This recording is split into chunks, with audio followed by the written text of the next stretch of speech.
संभल के कुछ लोग आए थे हमसे मिलने जो मृतकों के परिवार के सदस्य थे। उसमें 2 बच्चे थे, अदनान और उजैर। अब सुनिए। उसमें 2 बच्चे थे, अदनान और उजैर। एक बच्चा मेरे बच्चे की उम्र का है, दूसरा उससे छोटा 17 साल का है। दर्जी के बेटे थे। दर्जी का एक ही सपना था कि वो अपने बेटों को पढ़ाएगा लिखाएगा। एक बेटा डॉक्टर बनेगा, एक बेटा भी सफल होगा दूसरा बेटा भी अपने जीवन में सफल होगा। उनके पिताजी हर रोज उनको स्कूल छोड़ते थे। उस दिन भी स्कूल छोड़ने के बाद अपनी दुकान में चले गए। उन्हें पता नहीं था कि विवाद हो रहा है। उन्होंने भीड़ देखी, घर आने की कोशिश की तो पुलिस ने गोली से मार डाला। वो 17 साल का बच्चा अदनान मुझसे कहता है, वो 17 साल का बच्चा अदनान मुझसे कहता है कि मैं बड़ा होकर डॉक्टर बन के दिखाऊंगा, मैं अपने पिता का सपना साकार करूंगा। ये सपना, ये आशा उसके दिल में हमारे संविधान ने डाली। अध्यक्ष महोदय, हमारे देश के करोड़ों देशवासियों के संघर्ष में, अपने अधिकारों की पहचान में, इनकी कठिन से कठिन परिस्थितियों से लड़ने की अपार हिम्मत में और देश से न्याय की अपेक्षा में हमारे संविधान की ज्योत जल रही है।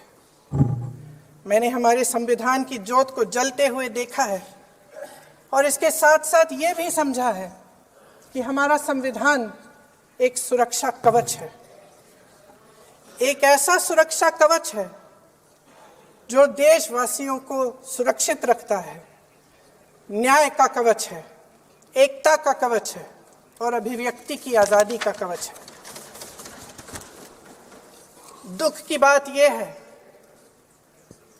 कि मेरे सत्ता पक्ष के साथी जो बहुत बड़ी बड़ी बातें करते हैं, इन्होंने इन 10 सालों में यह सुरक्षा कवच, सत्ता पक्ष के मेरे साथियों ने ये सुरक्षा कवच तोड़ने का पूरा प्रयास किया है।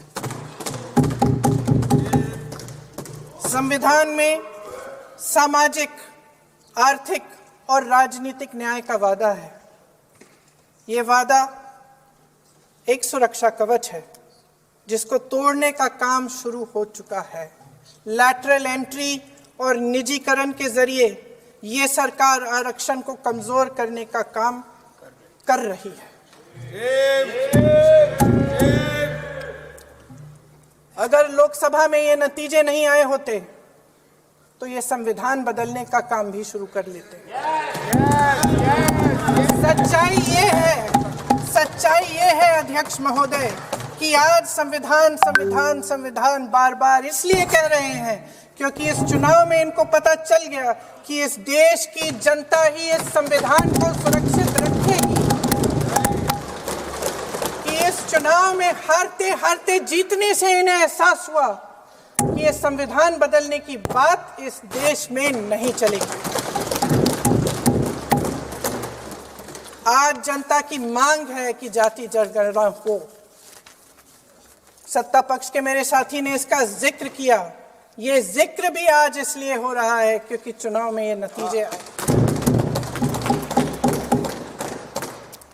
ये जाति जनगणना इसलिए जरूरी है ताकि हमें पता चले कि किसकी क्या स्थिति है और नीतियां उस हिसाब से बने। इनकी गंभीरता का प्रमाण ये है कि जब चुनाव में पूरे विपक्ष ने जोरदार आवाज उठाई कि ये जाति जनगणना होनी चाहिए, तो इनका जवाब देखिए। इनका जवाब भैंस चुरा लेंगे, मंगलसूत्र चुरा लेंगे, इनका ये जवाब था। ये गंभीरता है इनकी जाति जनगणना पर। महोदय, हमारे संविधान ने आर्थिक न्याय की नींव डाली, किसानों, गरीबों और को जमीन बांटी, भूमि सुधार किया, जिसका नाम लेने से कभी कभी आप झिझकते हैं और कभी कभी उनका नाम धड़ाधड़ इस्तेमाल किया जाता है अपने आप को बचाने के लिए। उन्होंने HAL, BHEL, SAIL, GAIL, ONGC, NTPC, railways, IIT, IIM, oil refineries, steel plant, तमाम PSU बनाए।